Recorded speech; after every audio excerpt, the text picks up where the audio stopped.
السلام عليكم ورحمة الله وبركاته. هو ايه الفرق ما بين وسوسة الشيطان ووسوسة النفس؟ مبدئيا صلي على حبيبك سيدنا محمد صلى الله عليه وعلى آله وصحبه وسلم. وسوسة الشيطان، بص الشيطان بيبقى دايس معاك في أي معصية.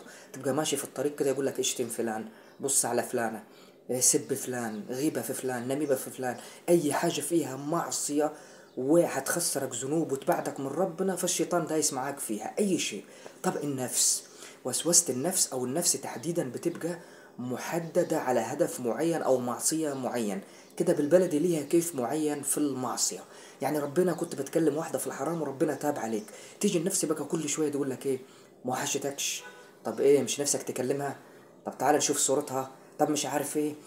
بتبقى مركزة معاك في هدف معين أو معصية معينة أنت تبت فيها، فهي بتبقى عايزة ترجعك ليها بأي شكل وبأي طريقة لهذا الموضوع. ده الفرق ما بين وسوسة الشيطان وسوسة النفس. لذلك دائما استعذ بالله من الشيطان الرجيم، واستعذ بالله من النفس الأمارة بالسوء، واسأل الله عز وجل أن يرزقك نفسا مطمئنة. اللهم آمين.